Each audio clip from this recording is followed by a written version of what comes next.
Christoph Schwöbel is professor of systematic theology at St. Andrew's University in Scotland, but you might have guessed by his name that he is not Scottish.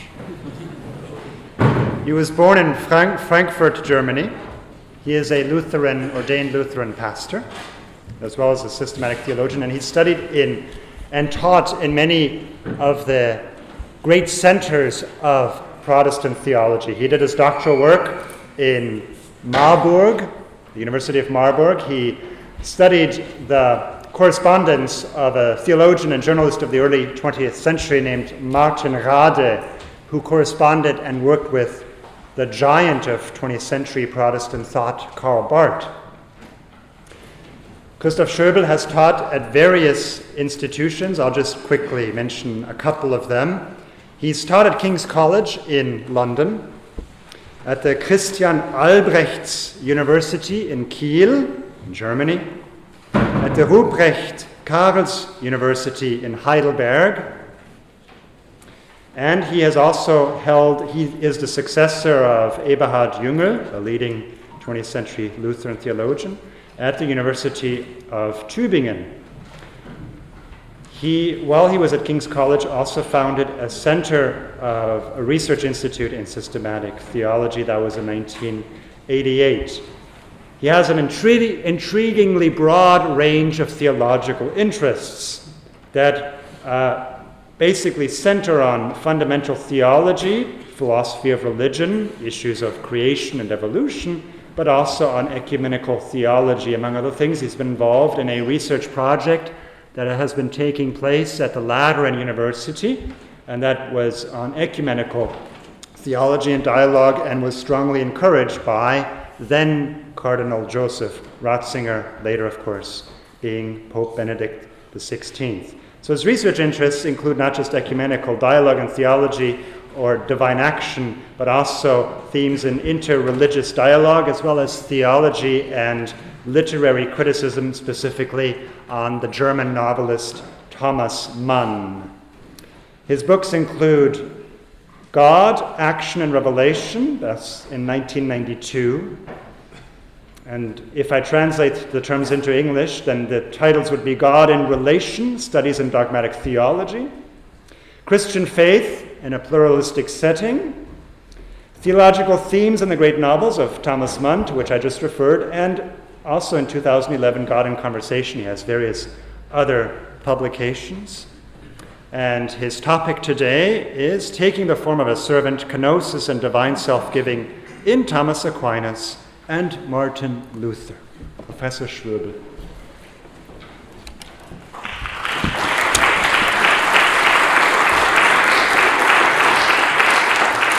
Thank you very much for this kind introduction. I think my university would be keen to say that I'm not at St. Andrew's University, which is a Seventh-day Adventist university in the United States, but at the University of St. Andrews. Thank you very much for this invitation to speak at this conference. I must say it's a bit intimidating to speak after Gilles Emery at the Thomistic Institute. And in addition to that... I'm sorry, it just doesn't seem to be working. Okay. Or maybe you just... No, it's working. Okay, you just need to speak into it. Okay, it's fine. We'll try to make that work. In addition to that, I have been given since a conference where we both were, Bruce Marshall famously named the death slot of any conference right after luncheon. So when everybody is tired and nobody really feels awake to engage in stimulating discussion, I will do my utmost to keep you awake. If you should fall asleep, consider yourself to have received absolution. I was wondering why I was invited to this conference, and my reasoning is like this. Since Lutheran theology is to a large extent responsible for the wave of Kenoticist theologies, they asked a Lutheran, but they had the idea, well, if you're responsible for it, come and face the music. I will try to do that.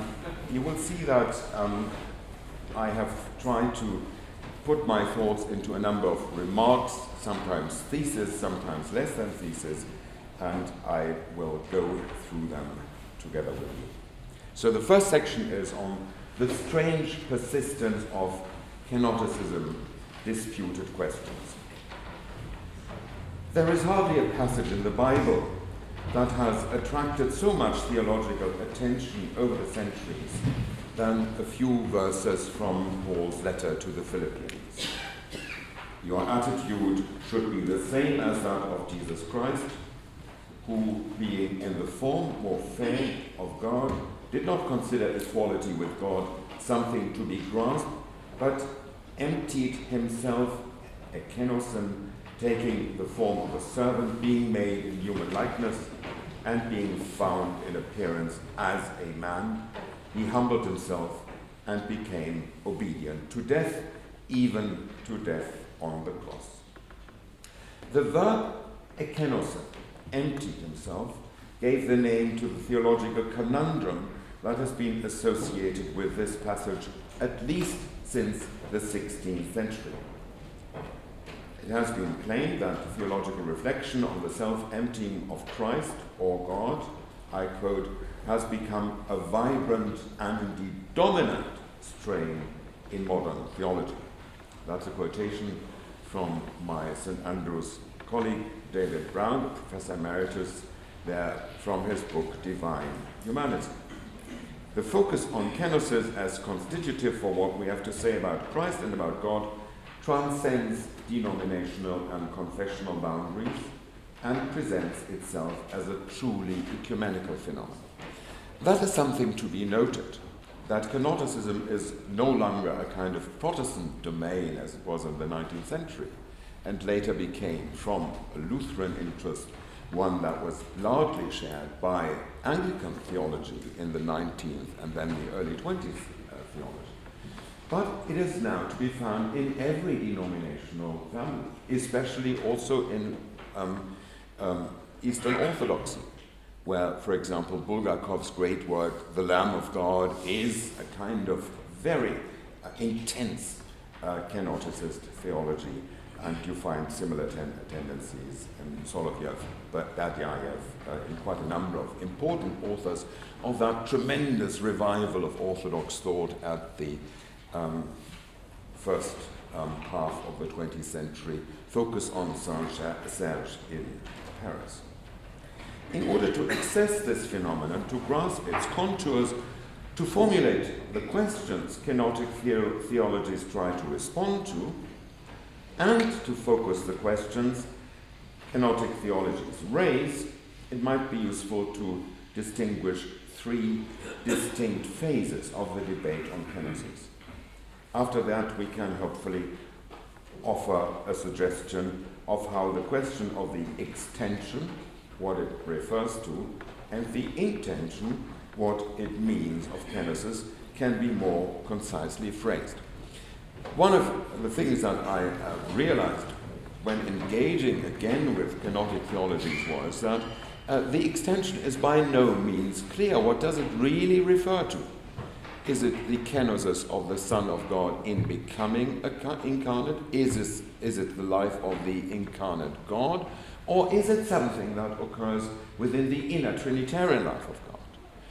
And with regard to fixing the extension, what does it refer to?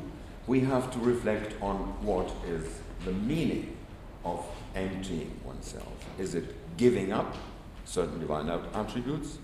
Is it a form of emptying which is identical with the incarnation?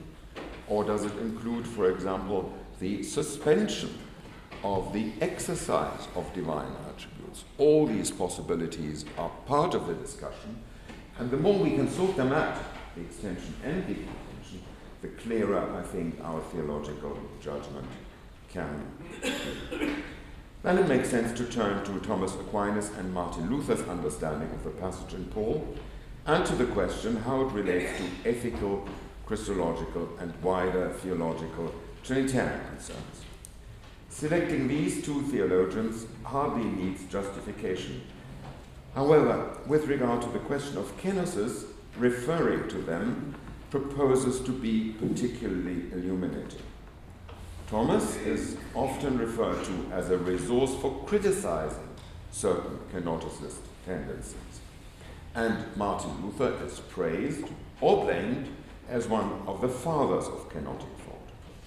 Whether this assessment will finally stand up will be one of the questions that we will have to pursue. Now to the three and a half phases of Kenoticist thought. We can distinguish at least three phases of the discussion of kenosis in the history of Western theology. The first is the debate between Lutheran theologians of the universities of Gießen and of Tübingen at the beginning of the 17th century. For many theologians of the patristic era, like Athanasians, Gregory of Nyssa, Cyril of Alexandria, many others, the term kenosis ex inanitio, mentioned in Philippians 2:7, referred to the incarnation as the assumption of human nature by the Logos, and described the mode in which the Logos, reigned every occurrence everywhere, became present in the human Jesus.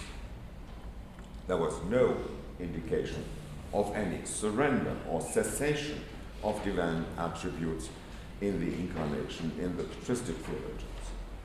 Since from an Athanasian perspective, the assumption of human nature is the foundation of every soteriological effect of the coming of Christ, such a consideration did not and could not occur. The debate which developed between the Lutheran theologians of the 17th century moved the focus from the event of the incarnation to the life of the incarnate Lord. They presupposed the communication of attributes, communicatio idiomatum, on the basis of which, in the unity of the person of the incarnate Lord, his human nature participates in the divine attributes. It's very important to emphasize time and again. This can only apply to in the unity of the person of the incarnate Lord. There is no way of taking that particular emphasis away, otherwise one gets into rather serious theological difficulties, which probably would end with the philosophy of Feuerbach. If Jesus participates in the attributes of the divine nature, how can his real humanity be maintained? That is the question. The Tübingen party maintained that Jesus possessed from his birth the attributes of the divine nature, also in his human nature, because of the unity of the person of Jesus Christ, and that he had also used them, but not publicly. In his earthly life, the divine attributes remained sometimes hidden.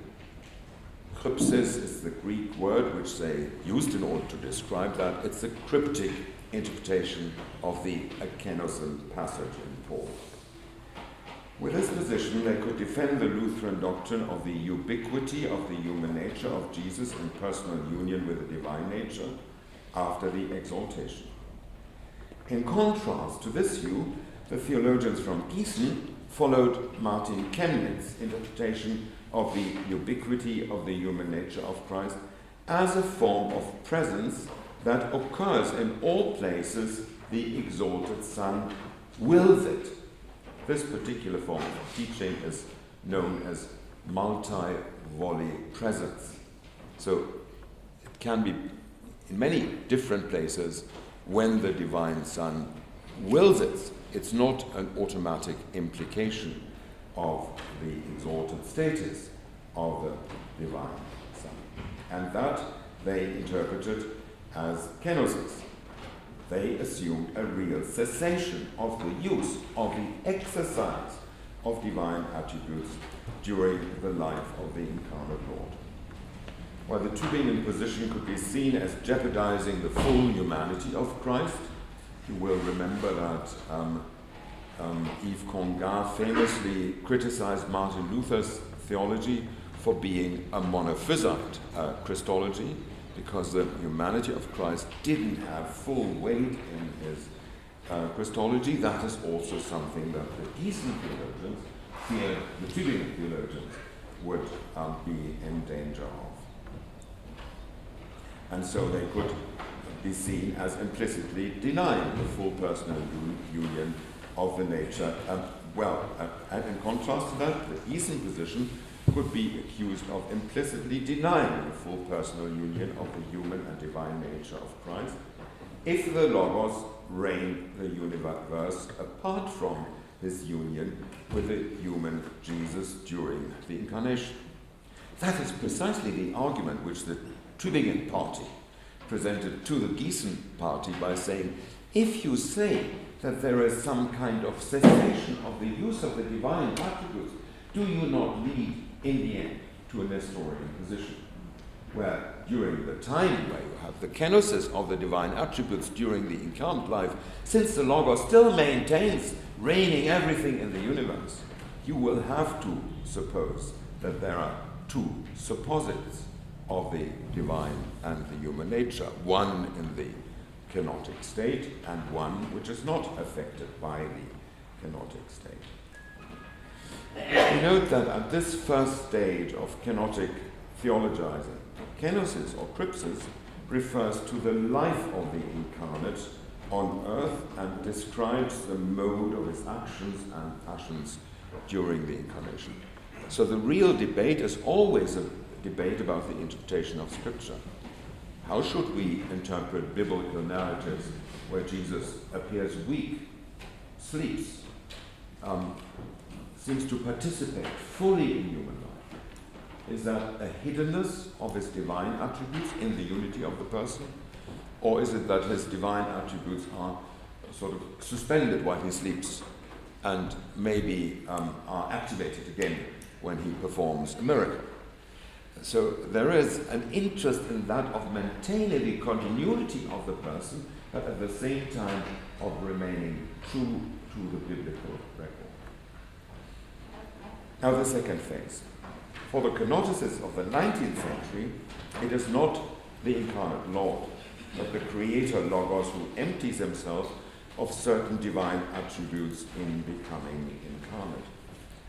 The reference of kenotic language has changed.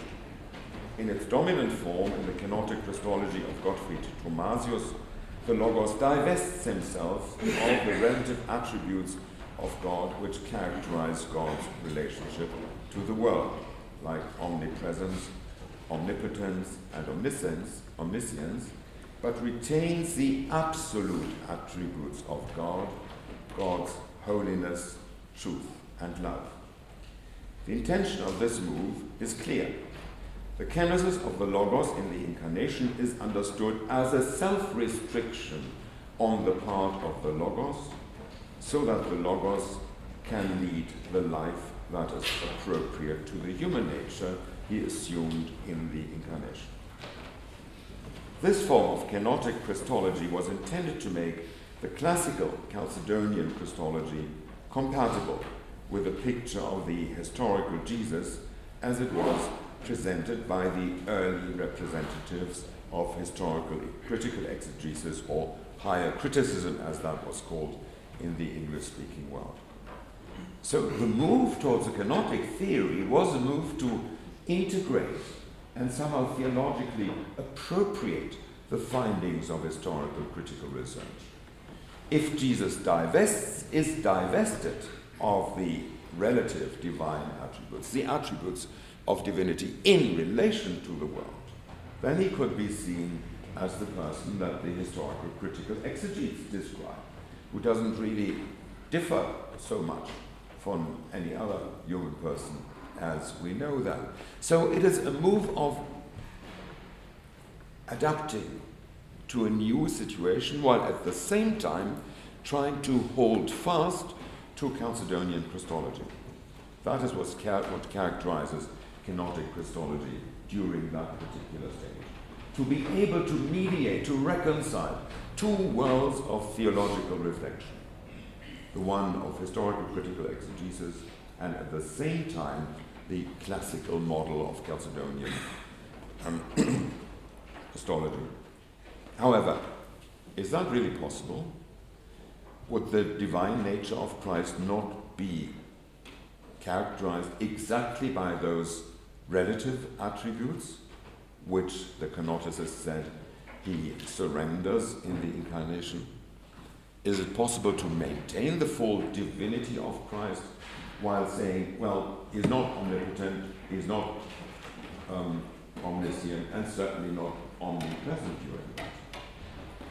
Is this distinction right between the absolute attributes which the Godhead possesses without considering the relation to the world, and those attributes which relate to the world and to creation? We can see already that in this incipient form, as introduced by Thomasius, kenotic Christology in the 19th century is a very unstable kind of theological construct.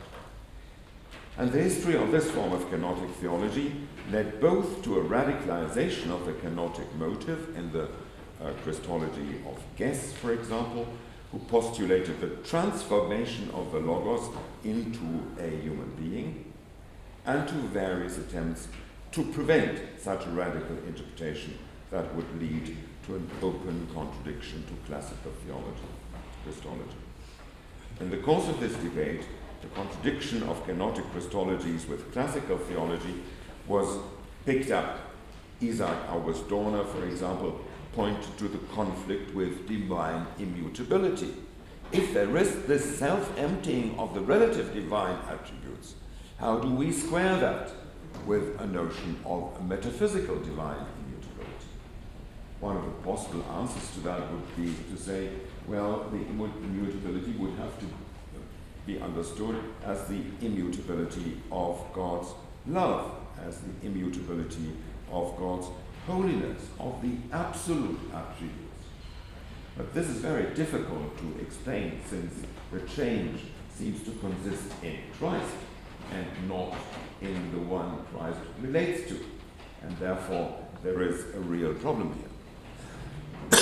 A problem that will continue to haunt us, because how do we understand the divine attributes? How do we understand the classical divine names? Even in contemporary theology, there seems to be a tendency to regard them as characteristic of the divine essence apart from the communion of the Trinitarian persons. So that the image that is being discussed over and over again is whether it is possible that three persons, Father, Son, and Spirit, can instantiate the divine essence. This is a form of raising the question which I think is highly problematic, as if there could be something like the divine essence apart from the Trinitarian processions in the Holy Trinity.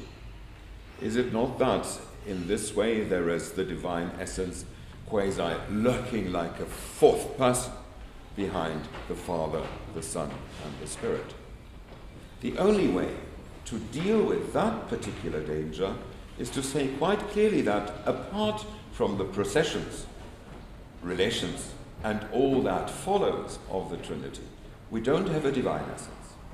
Because the divine essence is exactly what the Father communicates to the Son, and is exactly what characterizes the Spirit as the Spirit proceeds from the Father and the Son. Apart from these possessions, no divine essence. If one takes this thought, however, seriously, the philosophical construct of classical theism crumbles, because this kind of notion of classical theism normally can do without the Trinity and adapts the Trinity to the philosophical theism that is there. If we maintain that the essence of God is only real in the Trinity and only real in the processions between the divine persons and the relations that are implied in these processions, then the form of the question becomes something quite different. Almost all elements of the third phase of the debate in the 20th century were anticipated in speculative form in the proposals of the 19th century. Mainly through the mediation of the Danish bishop Hans Lassen Martensen. Normally he's only famous because he was attacked by Kierkegaard in quite a vicious manner, but he was a very representative churchman at the time, Kenoticism spread to the British Isles, achieving a flowering first in Scotland with Alexander Bruce, Andrew Fairbairn, Alfred Ernest Garvey, and Hugh Ross Mackintosh, and then in England with Charles Gore and Frank Weston, both Anglican bishops. A persistent feature of the discussion of this second phase is the influence of the philosophy of German idealism, notably Hegel and Schelling, and its criticism in Kierkegaard on kenotic theologies as they were also developed within Eastern Orthodox theology. So whenever one talks about this second phase and also the third phase of kenotic theology, one has to come to some sort of opinion on the influence of German idealism, because one can see that in the philosophy of Hegel and in the philosophy of Schelling, there clearly is an element of kenosis there. But this element of kenosis is part of makes the spirit, what creates the divine essence as a being that is in becoming. And so it is quite different from the classical understanding of God's essence and the three Trinitarian persons. Is it that the element of becoming is imported into the being of God through the reception of divine, of the German idealism? It is very interesting that the philosophy of German idealism has a certain ambivalence. For theology, especially Protestant theology, it is also the rediscovery of the significance of the doctrine of the Trinity, which had sort of got lost during the Enlightenment. And it's the philosophers who put the doctrine of the Trinity again on the agenda, but as a way of understanding the process of the world. And there is the difficulty. Perhaps the most decisive influence the philosophy of German idealism had on the Russian theologians and thinkers, on Bulgakov, Solovyov, and Berdyaev, where one can show that it is their reception, especially of the philosophy of Schelling, that leads them to their theological positions. This is also interesting because during the 19th century, Russian theology was almost completely given over to a very insipid form of Enlightenment theology, which is one of the reasons why doing serious theology moved to the writers and the novelists. And Bulgakov and Solovyov and so on, they're the ones who reclaim theology for philosophy and do so with the help of German idealism, and in this way criticize the not being very orthodox character of orthodox theology in the seminaries in Russia in the 19th century. So this is a very interesting kind of intellectual interplay that here happens, because the influence of the philosophers makes the theologians think again of theological themes. And then there is the third phase of the development of kenotic thought, which moves the focus of the discussion explicitly from Christology to the doctrine of God. If the self-emptying of the Logos is the characteristic feature of the Incarnation and the actions and passions of the incarnate Lord, does that involve a kenotic element in the eternal Trinity, in the humility of the eternal Son of God, or even in a self-emptying of God the Father? Should the dynamic within the immanent Trinity be seen as the condition for the possibility of a kenotic incarnation?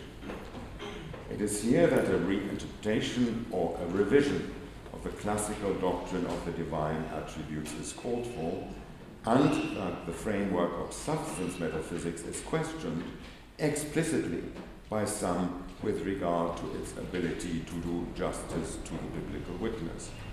Here one would, of course, have to mention the name of my Tübingen colleagues, Jürgen Moltmann, Eberhard Jüngel, and also in the application of Karl Rahner's axiom that the economic Trinity is the immanent Trinity and vice versa, the American theologian Robert Jensen.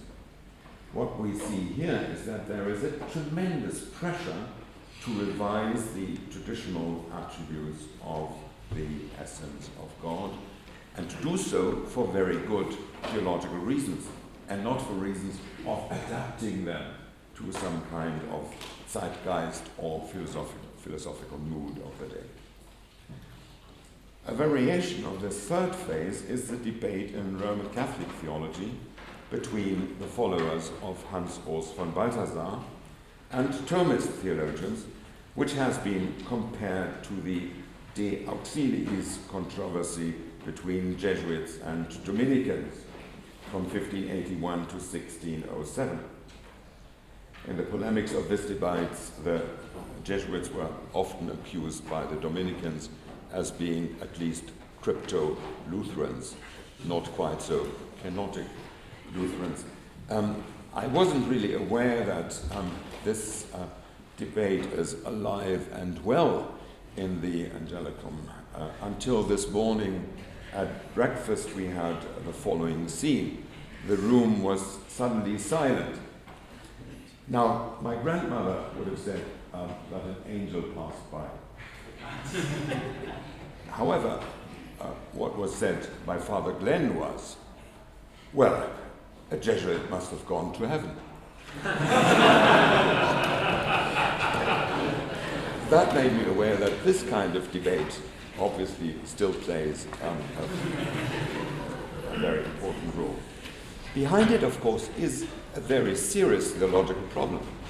And the problem is this: how much can we reflect from the divine economy into the immanent Trinity without destroying the very core of the Trinitarian relations by importing elements that make sense in the context of Christology back into the eternal being of God?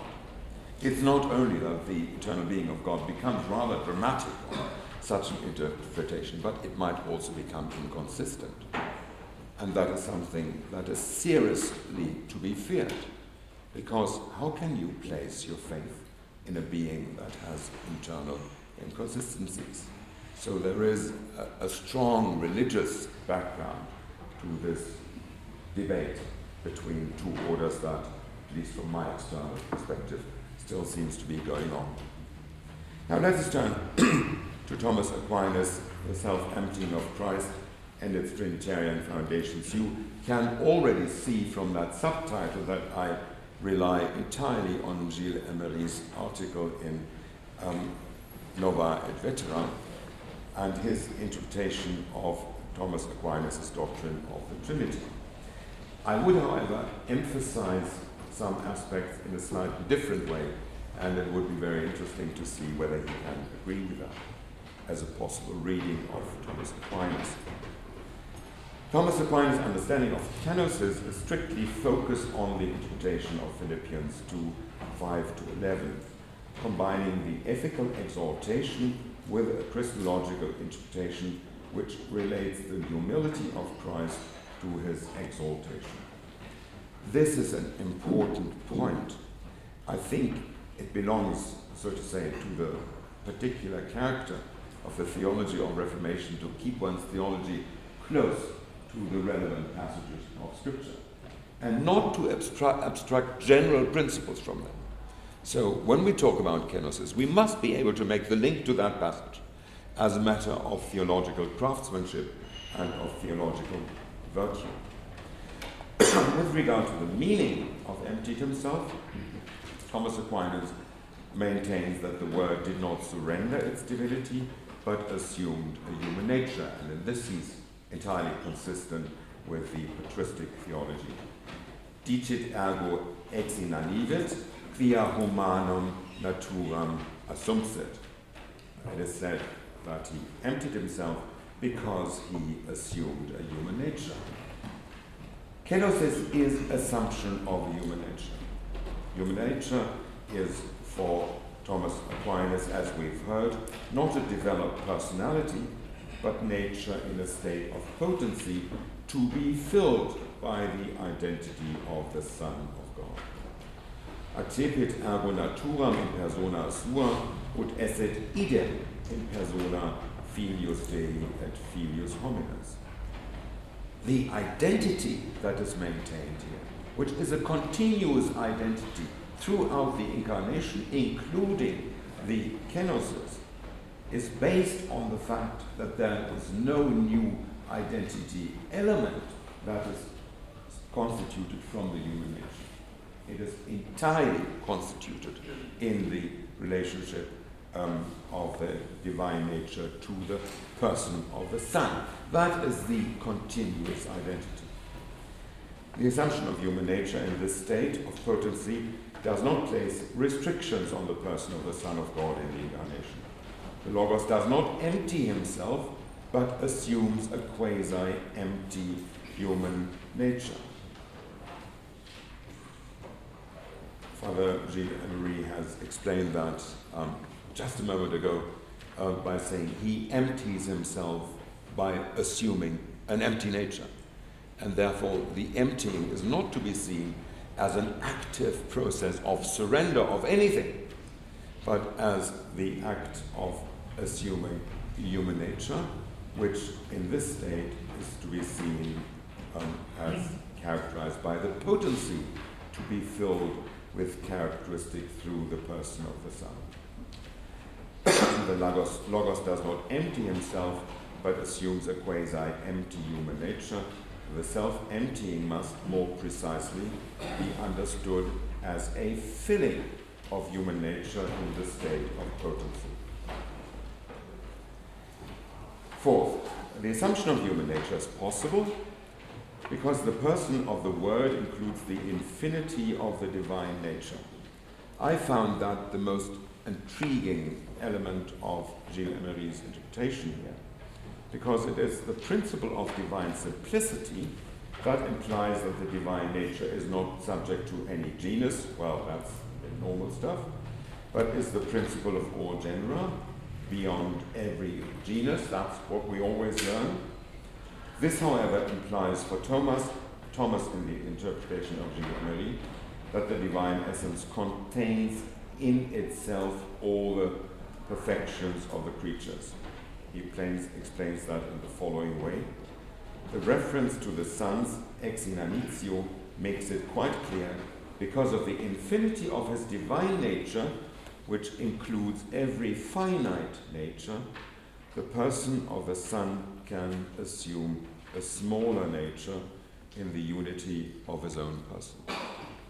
And that, of course, resonates very strongly with the assumption of the smaller as one of the sociological implications of the Pauline passage that we found here. What I find so important here is that it is an interpretation of simplicity which does not simply contrast simplicity with multiplicity, but says the divine simplicity must, in its supereminent perfection, be seen as the source of created simplicity and created multiplicity.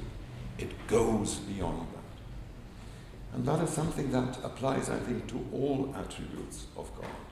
So when we talk about God being the Lord over life and death, which we do at every funeral, we must mean something that says that the life of God is beyond the alternatives in which our finite life exists. Created life is limited by death. God's life is not limited by death, but is beyond the alternative of life and death, which characterizes created life. So that the created life of God is something that, in its supereminent way, is beyond the alternative that characterizes created life. If one talks about the death of God, one can only do so with reference to created life. One can never do so with regard to the way in which God transcends the alternative between life and death that is characteristic for our existence. For Thomas, the assumption of human nature does not in any sense diminish the divine nature of the person of the Son, but includes the assumption of our smaller human nature. Therefore, the assumption of human nature does not in any sense involve the cessation or restriction of any divine attribute. The continuity of the person of the Son is rooted in the continuity of the divine nature, which the Son possesses before, during, and after the incarnation, in virtue of the procession from the Father and in the form that is proper to the Son as Son, Word, and Image. You have heard Father Jim Emery explain this connection. The differentiation which the former day, the morphe, tuteu, from Philippians 2, introduces is specific to the Son. And it explains why only the Son and not the Father and the Spirit become incarnate. Now, what is important for me in this connection is the very specificity with which Thomas talks about Kenosis language here, because it means that the Son in the form of the Son has to be considered here. And the form of the Son is the very specific way in which the Son then is as Son, Word, and Image. Now let's turn quickly to Martin Luther. Christ's self-emptying and God's Trinitarian self-giving. Martin Luther has at various times offered interpretations of the passage in Philippians, especially in his sermons. As for Thomas Aquinas, the emphasis is on the ethical and Christological aspect, but both are comprehended in a soteriological framework. Luther therefore consistently contrasts the humility of Christ in the incarnation, taking the form of a servant, with the self-elevation of the sinner, assuming the form of God. The ethical exhortation that Christians should serve their neighbors is rooted in a real transposition. Christ takes our place and we become thereby partakers of his place, participating in his filial relation to God the Father, and are thereby enabled to serve our neighbor. Whereas this is for us a transformative ontological change, this is not the case for Christ, who takes our place as the Son of the Father in full, unrestricted possession of the divine essence. Now, if this is really the model of changing places, I think this indicates a problem with these soteriological implications here. You know that the models and metaphors of soteriology have for a long time been discussed with reference to Gustav Aulén's Christus Victor from 1930, who distinguished the classical model, the Western Anselmian model, and the modern model for which he didn't have rightly much time. And he used these models in order to interpret the grammar of the different soteriological metaphors and images that we have. In my view, Aulén's distinction between these three types is inaccurate.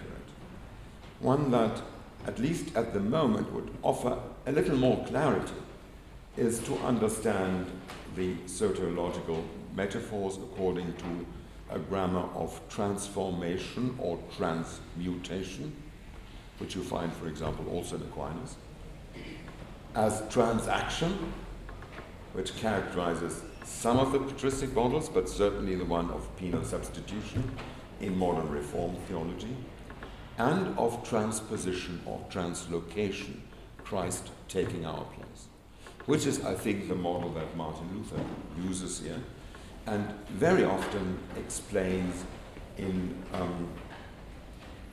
a form which also takes up the bridal mysticism of the late medieval times. So Christ taking our place, the translocation, might be the hidden logic behind taking the form of a servant and being in the morphe of God. Luther explains, seventh, that by distinguishing and relating essence and form in his exegesis of Philippians 2, being in the form of a servant does not denote the essence, but the performance, the attitude, the demeanor, Gebärde is the German word that is used here. And Luther goes through all permutations. There can be essence without performance. There can be performance without essence, and essence together with performance. There is divine essence, even where we seem to experience the wrath of God. But there we do not experience that God seems to act in relation to us according to God's nature. There is performance without essence, as when we assume a kind of semi-divine status and want to be like God. When we give in to the eritis sicut Deus, then we might behave like gods, but our essence is still our sinful, created humanity. And there can be essence together with performance. Christ was in the form of God. Essence corresponds to performance. In the incarnation, Christ took the form of a servant. Form does not correspond to essence, but is nevertheless the expression of the essence. And this is contrasted to the sinful human attempt to usurp the performance or attitude of God, but not having the essence of God. 8th thesis. Christ, who is God and remains God, takes the form of a servant and serves us by the critical destruction of our attempt to be like God and by revealing the heart of God the Father to us.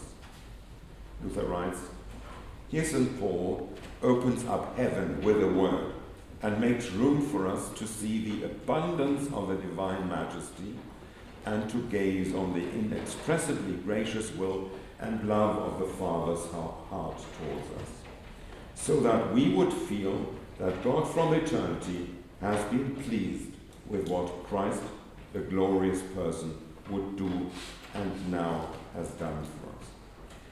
So here the humiliation is interpreted as an expression of the divine majesty, as an expression of the divine plenitude. It is the expression of the fullness of God, and not of the self-emptying of God. Because in the fullness of God, God cannot really strive to be more than God, greater than God. The most moving and I think theologically fruitful interpretation of that is Martin Luther's interpretation of the Magnificat, where it says, God can only look down. He can't look up. Above God there is nobody. He can't look sideways. There's also nobody. He can only look down.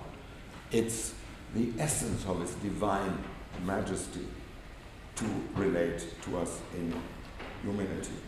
So that kenosis is here a form of the exercise and a form of the plenitude of the divine majesty.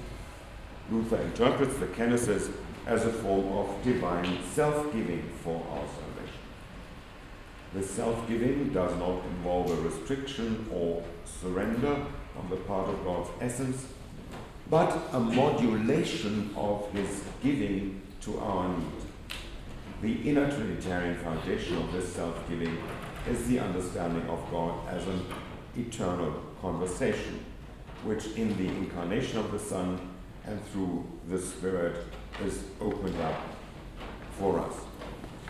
Now you may know that Luther has this image of God as being involved in an eternal divine conversation, where the Father speaks the word, the Son, and the Holy Spirit is the one who listens to this conversation all the time and communicates it to us.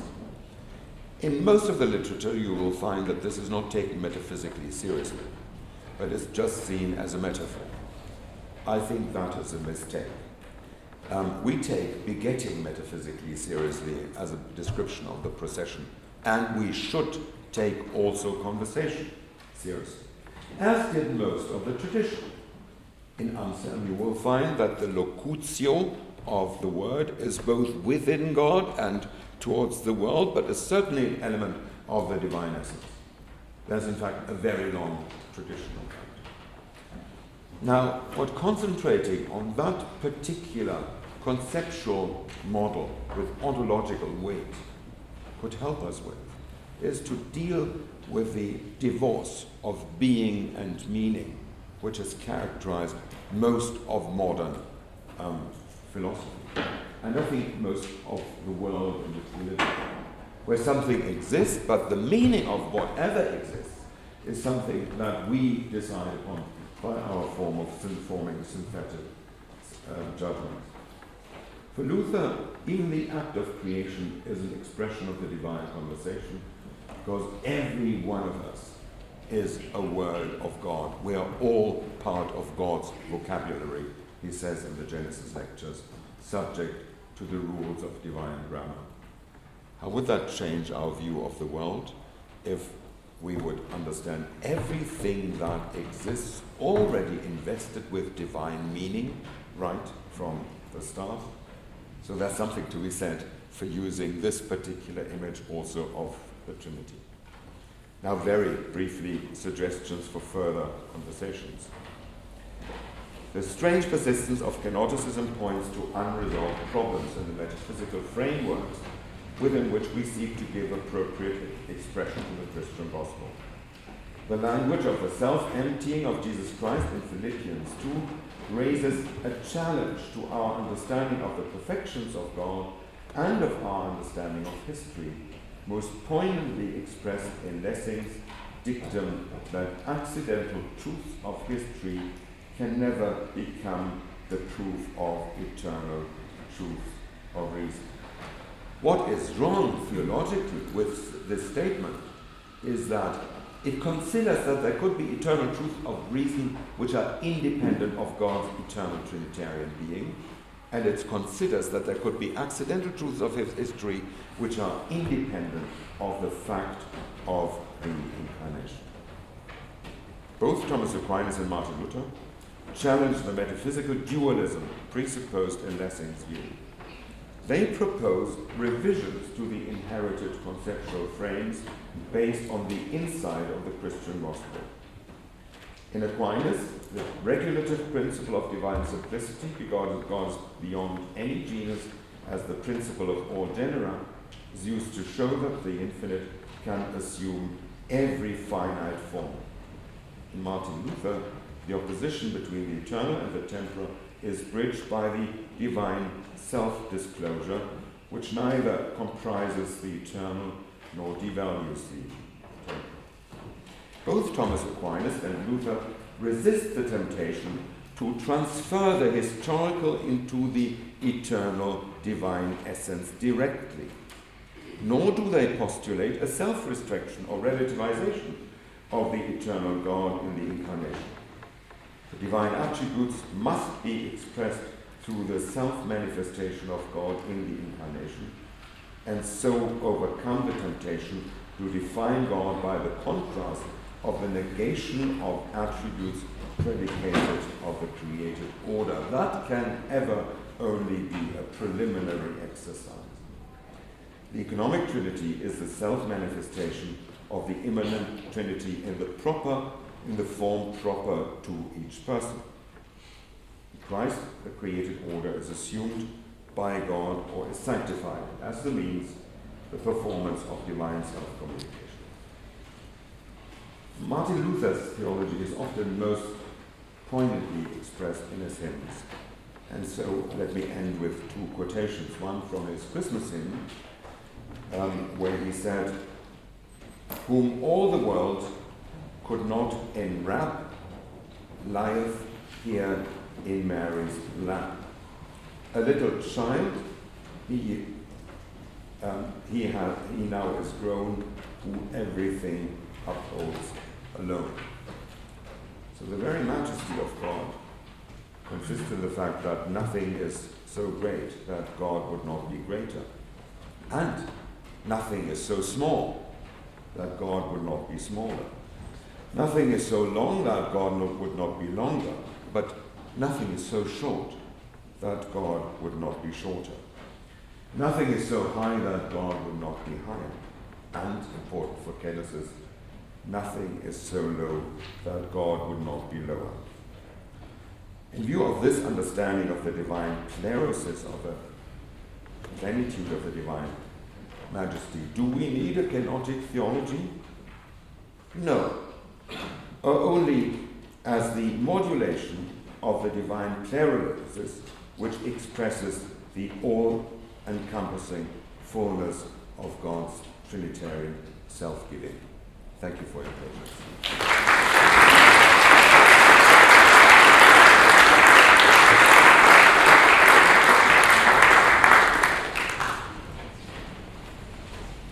We'll take about 10 minutes for questions.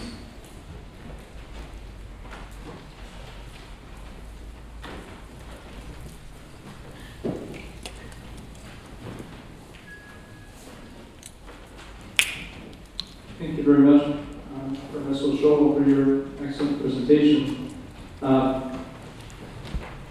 was just going to ask about something you mentioned in the first part of your talk.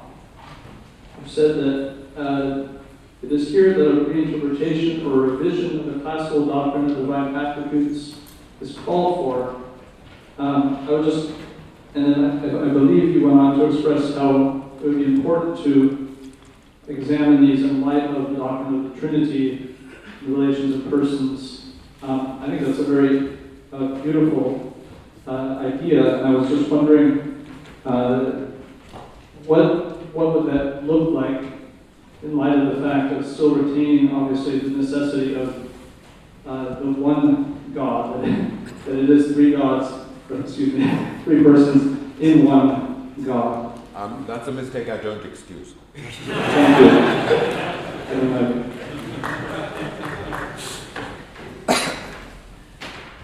And that's a very important question.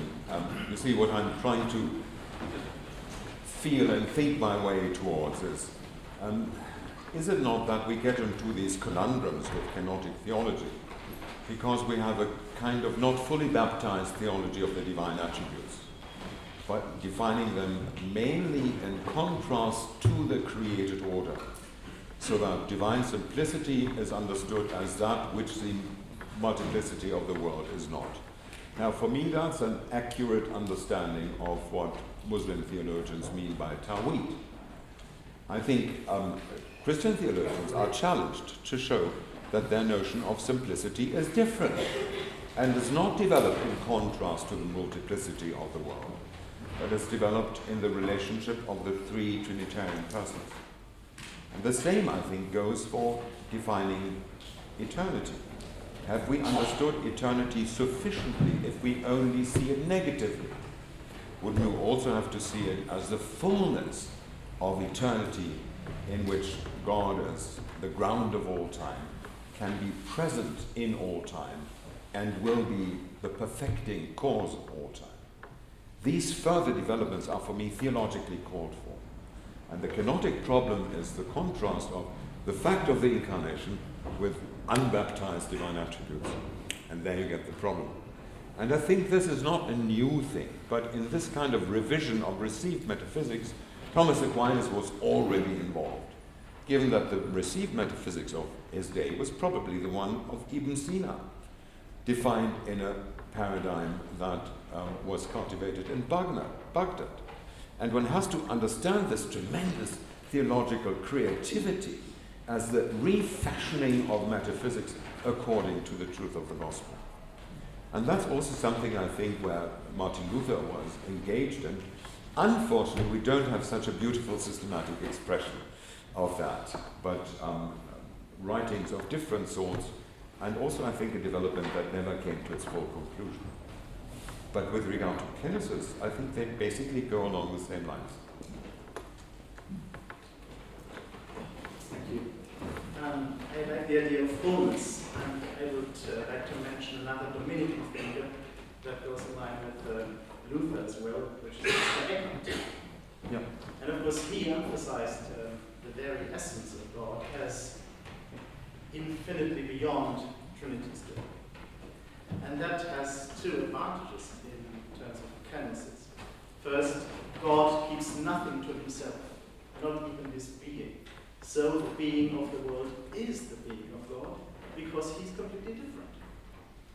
And secondly, also the properties of the persons. First, of course, as a mystic, he would say we need to be the Son of God, and we are the Son of God, simply the Son. And in the Trinity, it means for Eckhart that the Son is also the Father of his Father, because the essence is infinitely beyond that. Right. Thank you very much.